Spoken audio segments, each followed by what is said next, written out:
Değerli izleyicilerimiz, Hollanda vatandaşlığı alan göçmen sayısında büyük artış meydana geldi. Hollanda bir göçmen ülkesi olarak geçen yıl büyük bir artışla yeni vatandaşlar edindi deniliyor. Hollanda İstatistik Bürosu tarafından yayınlanan geçen yıl rakamlarına göre 2020 yılında Hollanda vatandaşlığı almaya hak kazananların sayısı 49 bin oldu. Bu sayı bir önceki yıla göre yaklaşık 2 kat artarken neredeyse vatandaşlık kazanan göçmenlerin en yoğun olduğu 90'lı yılların seviyesine ulaşıldı. Hollanda vatandaşlığı almak için en az 5 yıl legal olarak bu ülkede yaşamış olmak ve entegrasyon sınavından geçer not almak gerekiyor. Bunun dışında evlat edinme ve bazı özel sebeplerle vatandaşlık verilenlerin sayısı ise 7.000 civarında oldu. Geçen yıl Hollanda vatandaşlığı almaya hak kazanan göçmenlerin büyük çoğunluğunu Suriyeliler oluşturdu. Sayıları 15 bine ulaşan Hollandalı Suriyelilerin 2014 ve 2015 yıllarında yaşanan büyük göçmen akını sırasında ülkeye ulaşanlar olduğu tespit edildi. 15 bin. Biraz sonra geleceğim 15 bine. Diğer uluslardan ise yaklaşık olarak Hollanda vatandaşlığına geçenlerin sayıları ise şöyle. Eritreli 3600, Rusyalı 2000, Hindistanlı 2000. Hollanda vatandaşlığı alan göçmen sayısının en yüksek olduğu 1996 yılında 79 bin kişi hak kazanmış ve bunların çoğunluğunu Türkler, Morakonlar, Faslılar yani ve eski Yugoslavyalılar, Boşnak ve Sırplar oluşturmuştu. 2003 yılında çıkarılan entegrasyon yasası ile mecburi hale gelen sınavdan geçer not alma sonucu bu sayı yıllık ortalama 20 bin civarına düşmüştü. Şimdi koskoca Hollanda diyoruz değil mi ekonomik olarak? 15 bin Suriyeli aldı. Her fırsatta Türkiye'yi eleştiren, adeta Türkiye'ye düşmanlığı yapan Hollanda daha çok Türkiye göçmen almalı açıklamaları yapıyor. Türkiye'de yaklaşık resmi rakamlara göre 3 milyon 750 bin, bana göre 7 milyon insan var Türkiye'de. Suriyeli var, Iraklı var, İranlı var, osu var, busu var. 15 bin Suriyeli aldılar, bu kadar ekonomik güce sahipler ve kalkıp hala milyonlarca göçmene ev sahipliği yapan, mülteciye ev sahipliği yapan Türkiye'ye utanmadan, sıkılmadan göçmenleri sen almalısın diyorlar. Bu aynı zamanda değerli izleyicilerimiz Avrupa'nın ne kadar çok Türkiye'yi sevdiğinin de bir göstergesi. Anladınız siz ne kadar çok seviyor. Avusturya deseniz, Avusturya Başbakanı Sebastian Kurz bir açıklama yaptı. Bütün göçmenleri biz mi alacağız, Türkiye alsın dedi. Ey Kurz, senin nüfusun kadar Türkiye'de göçmen var be. Bilmiyor musun sanki sen bunu? Yeter ki Türkiye Avrupa Birliği'nin kapısına yanaşmasın diye yapılan açıklamalar arkadaşlar bunlar. Hollanda 15 bin Suriyeli almış, yeter diyor. Türkiye'de milyonlarca var. Bugün 7 milyon Suriyeli 5 yıl sonra 10 milyon olacak, 10 yıl sonra 15-20 milyon olacak. Habire doğuruyorlar. Türkiye'nin ekonomisi belli. Türkiye kendi vatandaşına iş bulamazken bir de bu mültecilere, göçmenlere bakmak zorunda. Peki nereye kadar, ne zamana kadar ve Türkiye'nin bu insanlara bakacak parası cebinde var mı? Entegre edecek parası var mı? Bakın Almanya, Fransa, Hollanda, Belçika, İsveç, İsviçre gibi ülkeler göçmenlerle ayakta duran ülke. Bunların hepsinin göçmenleri entegre ettiğini, yetiştirdiğini, ceplerine para koyduğunu, eğittiğini biliyoruz. Şimdi Türkiye'nin böyle bir altyapısı yok. Türkiye'ye gelen göçmenler saldım çayıra, Mevlam kayıra.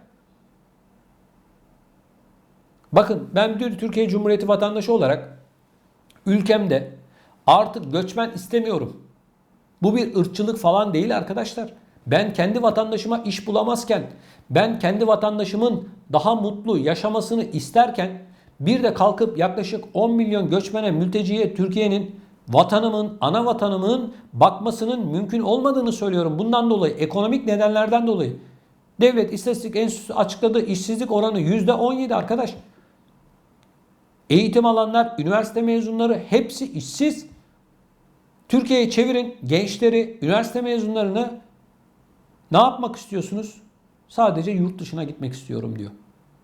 Şimdi böyle bir tablo varken benim ülkemdeki insanlarım iş bulamazken Suriyeliye, Iraklıya, İranlıya, Afganistanlıya Nasıl iş bulacağız? Bu nedenden dolayı arkadaşlar, ırkçılık falan değil bu. Ben de fikirlerimi, görüşlerimi sıradan bir vatandaş olarak, bir gazeteci olarak aktarıyorum sizlere. Türkiye'nin ekonomisi bunu kaldırabilecek güçte değil. Türkiye'nin artık bir tane dahi göçmeni alabilecek kapasitesi yok. Cumhurbaşkanı da açıkladı, Dışişleri Bakanı da açıkladı. Hal böyleyken Avrupa ülkelerinin hala Türkiye'yi bir göçmen ülkesi haline getirme telaşını anlamak mümkün değil. Vicdani değil, ahlaki değil. Avrupa Birliği aman bizim kapımıza yanaşmasınlar da ne yaparsalar yapsınlar, Türkiye'yi yıkıyorlar mı, yakıyorlar mı, ne yaparsalar yapsınlar görüşünde. Açık açık bunu ifade ediyorlar zaten arkadaşlar. Ne Hollanda'sı kaldı, ne Almanya'sı kaldı, ne Avusturya'sı. Hepsi söylüyorlar bunu. Avrupa Birliği ülkelerinin tek korkusu var, o da göçmenler. Ama üzülerek görüyorum ki Türkiye göçmenler politikasında yanlış yapıyor, eksik adımlar atıyor. Kapıları açacak arkadaş. Kapıları açacak. Söyledim, tekrar söylüyorum. Türkiye'nin Avrupa Birliği'nin kucağına 10 milyon mülteci vermesi gerekiyor. Al diyecek. Yeter. Biz baktık. Bizim gücümüz ne kardeşim? Bu kadar insanın zaten Türkiye'de kalma gibi bir niyeti yok. Hepsinin amacı Avrupa'ya gitmek. Açacaksın kapıyı. Allah yolunuzu açık etsin diyeceksin. Gazanız mübarek olsun diyeceksin. Göndereceksin adamları. Ama Türkiye açmıyor. 3 milyar euro para alacağım diye, aldı diye, Avrupa Birliği bu parayı verdi diye Avrupa Birliği'nin yapmadığı rezillik yok. Hala Türkiye'yi takdir ediyoruz. Ya takdir etsen ne olur? Sen takdir etmesen ne olur kardeşim? Avrupa Birliği'ni alıyor musun? Türkiye Cumhuriyeti vatandaşlarına serbest dolaşım hakkı, vize muafiyeti veriyor musun? Yok. Biz takdir ediyoruz. Sen takdir etsen ne olur, etmesen ne olur? 60 yıldır Türkiye'yi Avrupa Birliği'nin kapısında bekletiyorsun. Hangi ülkeyi 60 yıl beklettin? Türkiye'yi hangi şartları önüne koydun da Türkiye gerçekleştirmedi? Hangi nedenden dolayı Türkiye'yi almıyorsun? Çık açıklasana. O koca koca Avrupa Birliği Konseyi Başkanı, yok Parlamento Meclis Başkanı falan. Bunların hepsi yalan, hepsi dolan. Çıkıp açıklasanıza. Desenize biz Türkiye'yi almak istemiyoruz. Niye söylemiyorsunuz? Aman Türkiye'yi almayalım, aman Türkiye'yi de elimizin altında tutalım politikasından başka bir şey değil. Türkiye'nin yapması gereken Avrupa Birliği'ne desteği çekecek. Kapıları diyecek ki açıyorum diyecek. Siz sağ ben selamet. Kardeşim yeter. Türkiye'nin kapasitesi yok. Bitti. Ya kendi vatandaşı yok. Kendi vatandaşı iş bulamıyor. Hep anlatıyorum, yine anlatıyorum. Sen evinin içindeki çoluk çocuğunu doyuracaksın önce, sonra dışarıya vereceksin. Sen evinin içindeki kendi vatandaşlarına doğru düzgün iş bulamazken bir de Suriyeli'yi getirdin, Iraklıyı getirdin, onu getirdin. Tamam, ona da bir şey demiyoruz. Ama yeter. Yeter kardeşim. Bu kadar insanı Türkiye'nin kaldırma kapasitesi yok arkadaşlar. Yok. Hepimiz biliyoruz. Ana vatanımız, canımız, ciğerimiz, memleketimiz. Ama gelinen noktada tablo artık bir tane dahi göçmeni kaldırabilecek noktada değil. Özellikle büyük şehirlere bakın arkadaşlar. Her yer, sokaklar, caddeler, her yer göçmen dolu. Yapmayın. Avrupa Birliği'ne açacaksın kapıyı. Al diyeceksin bunları. Al bunları.